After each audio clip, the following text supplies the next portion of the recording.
warm welcome to all our viewers in Nigeria and around the world to Global TV Media News, live in Nigeria's capital, Abuja. I am Judith Peters. The federal government says it is ready to meet with the labor union on Monday in its desperate effort to avert the Nigeria Labour Congress warning strike scheduled for Tuesday and Wednesday. However, the labor union said there was no going back on the two-day warning strike, even as it affirmed that it remained open to negotiations with the government despite breaking its previous promises. Already, some state chapters of the NLC said they were ready to proceed with the strike, while some others said their executive committee would meet on Monday as a precursor to the strike. The NLC had in a communique jointly signed by its president, Joe Ajaero, and National Secretary Emmanuel Okwaji on Friday said the decision to go on national strike followed the failure of the President Bola Ahmed Tinubu-led government to dialogue with organized labor on effort to cushion the effect of the removal of petrol subsidy on the poor masses. The union accused the federal government of abandoning negotiations and failing to implement some of the resolution from previous engagement with the government. Still on the president story, Bola Ahmed Tinubu has recalled all the ambassadors, both career and non-career. This was stated by the Minister of Foreign Affairs, Ambassador Yusuf Tugar, through his media aide, Akalsim Abdulkadri. On Saturday, the former president, Muhammadu Buhari, had in July 2020 appointed 41 non-career ambassadors and 42 career ambassadors to man the nation's foreign diplomatic mission. The diplomats were deployed after they were confirmed by the Senate in accordance with Section 171(2)(1)(c) and subsection 4 of the 1999 Constitution. The statement confirming the recall of the ambassador's state sequel to the inquiries on the later recalling the Nigerian ambassador to the UK. The Minister of Foreign Affairs, Ambassador Yusuf Maitama Tugar, has clarified that all career ambassadors and non-career ambassadors have been recalled on the instruction of President Bola Ahmed Tinubu. Ambassador also, as representative of the country, serve at the behest of the president and its prerogative to send or recall them from any country. Also, the federal government expenditure exceeded revenue by 1.343 trillion naira in the first 3 months of 2023. According to figures obtained from the Central Bank of Nigeria, the CBN revealed in its economic report for the third quarter of 2023, obtained on Friday, that it was 9.6% higher than the last quarter of 2022 figure, stating that the fiscal operation of the FGN in 2023 Q1 resulted in a deficit at 1.43 trillion naira. The provision fiscal deficit of the FGN was 9.6% higher than the level in the preceding quarter, but 22.1% below the target. According to the report, the fiscal performance in 2023 Q1 was impaired by low oil revenue realization. Consequently, the retained revenue of the federal government fell by 10.7% relative to 2022 Q4 and was 46.1% below the quarterly target.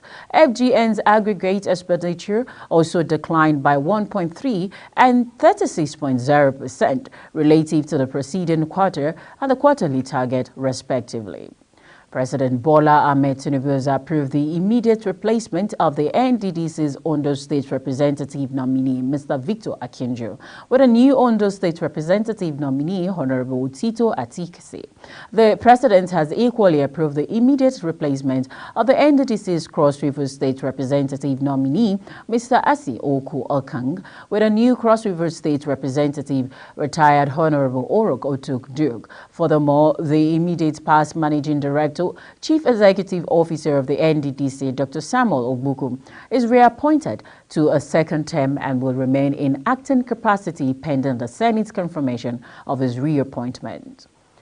And now the President Bola Ahmed Tinubu on Friday in Abuja declared his unwavering support for a partnership between the Federal Ministry of Health National Eye Health Program, and the Peak Vision Foundation.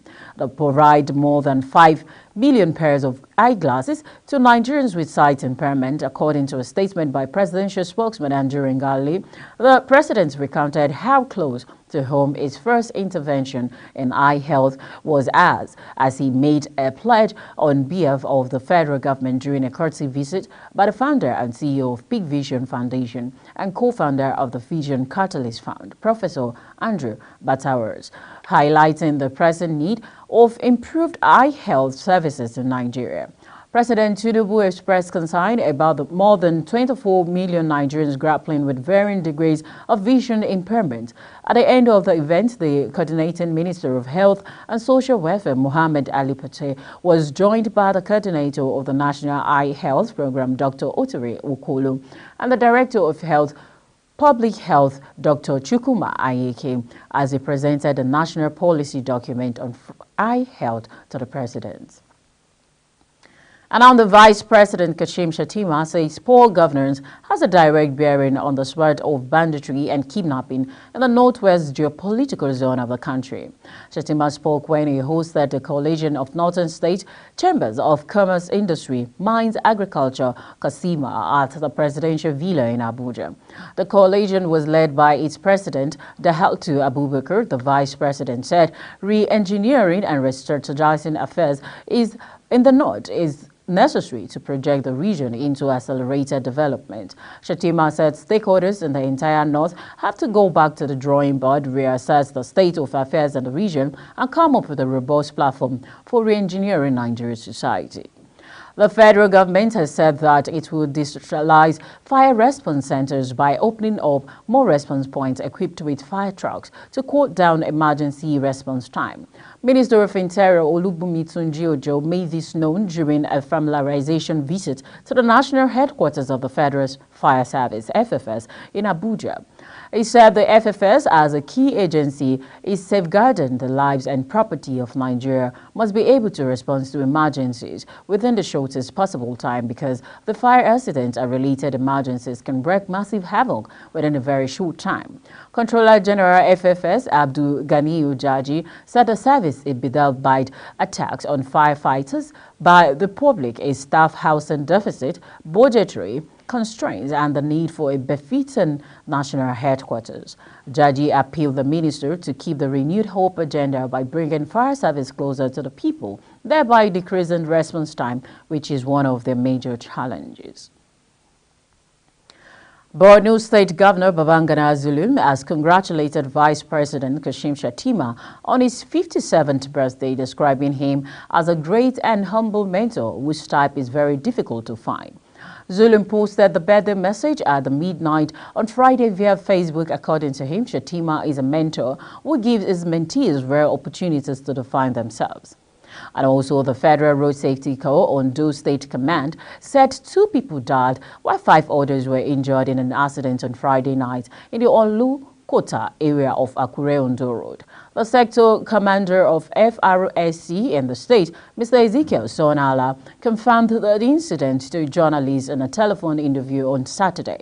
Sonala, who explained that the accident occurred at about 5:48 p.m., said it involved 6 male adults, 1 female adult. The sector commander attributed the cause of the crash, which involved 1 commercial vehicle and a Honda Accord car, to speeding a Nissan Premier commercial vehicle marked FGB 96XA and a Honda Accord car marked MUS 834AL were involved in the above accident.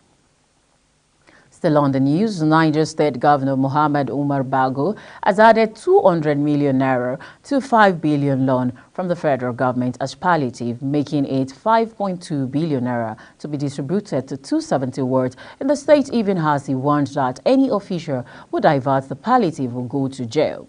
He said at a news conference yesterday in Mina that the amount given was a loan on which the state and local governments will pay back 52% and the federal government 48%.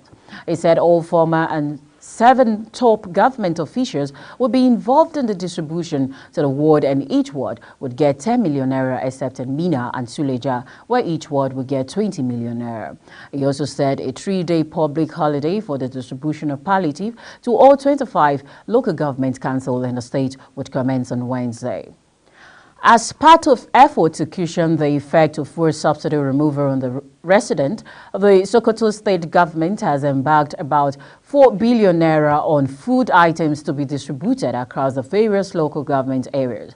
Briefing newsmen at the council chamber after the Medan State Executive Council meeting Friday, the Commissioner for Religious Affairs, Sheikh Jabir Mahula, said the state Governor Ahmed Aliyu has approved the purchase of items to be distributed. According to Commissioner, the State Executive Council members in its inaugural meeting has approved the purchase of 57,000 bags of 50 kg rice at a cost of 2.508 billion naira.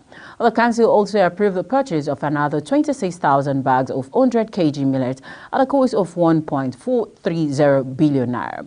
Jabi also said the said items also include another 44,000 bags of maize, which will be purchased by the state government in conjunction with the federal government. He explained that the governor would, however, set up a committee that would monitor the distribution of the foodstuff across the 23 local government areas of the state. Meanwhile, in order to make transport easier for people, the State Executive Council also approved the purchase of 50 18-seater Toyota Airz buses, 2022 model, at a cost of 2.8 billion naira. You're watching Global TV Media News, coming to you live from Nigeria's capital, Abuja. We're on StarTimes channel 276. Kindly follow us across our social media platform using @Global TV NG and other handles now showing on your TV screen. We'll be back after this short break. Please stay with us.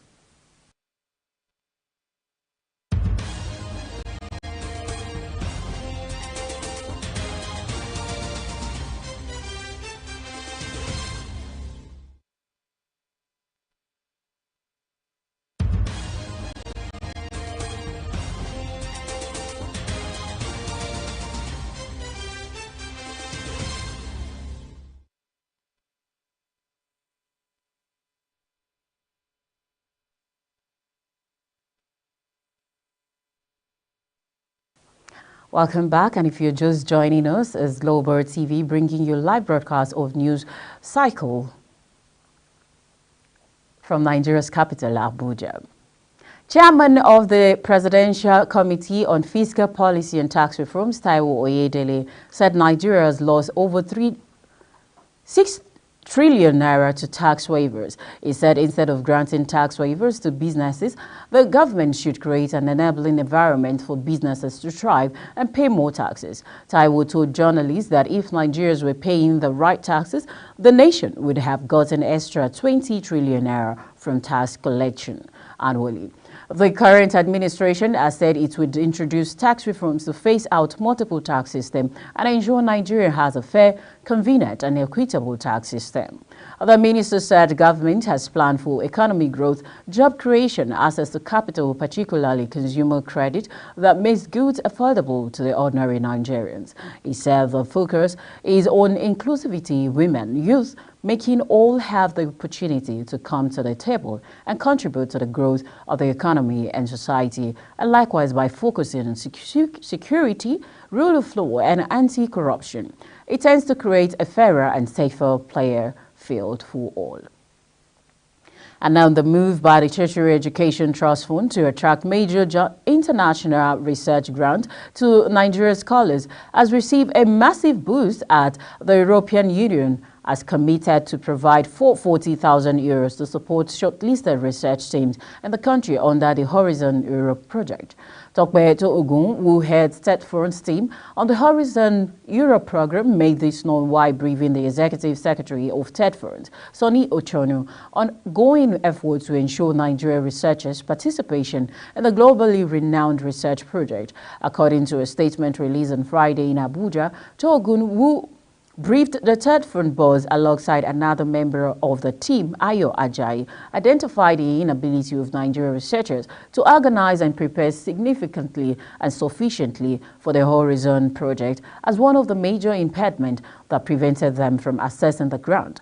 Is the decision of TEDFund to set up the team in order to clear all the hurdles on its part. The TEDFund Executive Secretary said the agency is fully committed to ensuring Nigerian researchers are competitive in the international arena, adding that the fund is also targeting other global research bodies to attract grants for scholars in the country.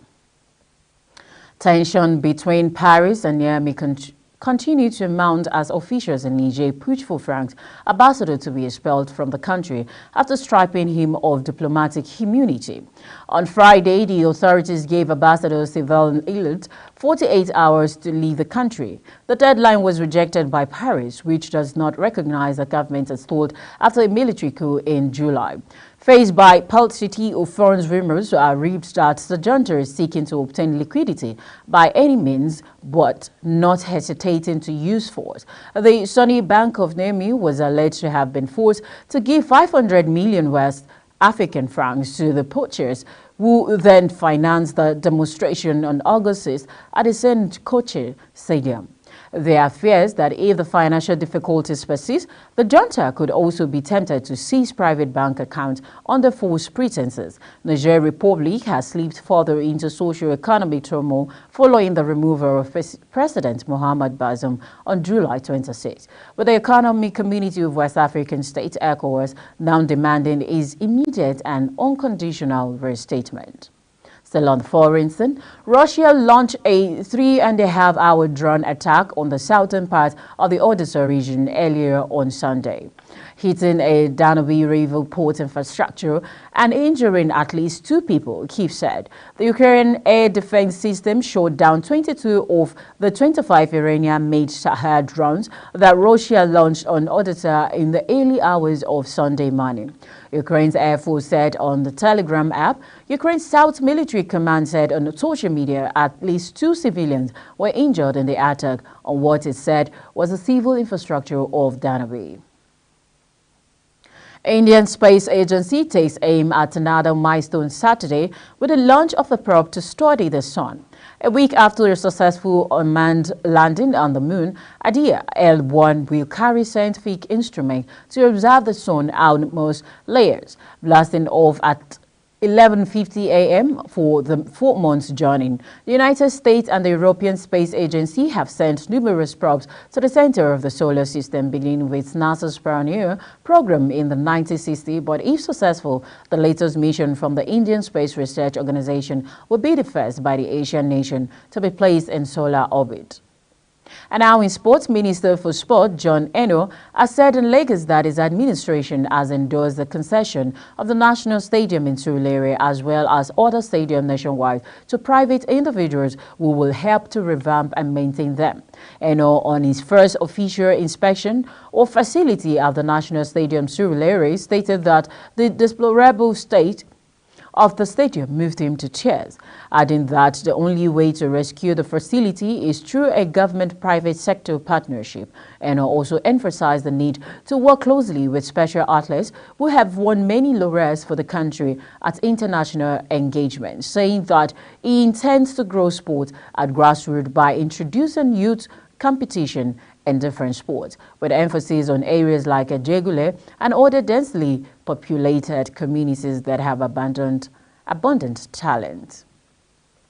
And that's it on Global TV Media News, live from Nigeria's capital, Abuja. We're on StarTimes channel 276. Kindly follow us across our social media platform using at Global TV NG and other handles now showing on your TV screen. On behalf of the production team, I am Judith Peters. Thank you so very much for watching. Good afternoon.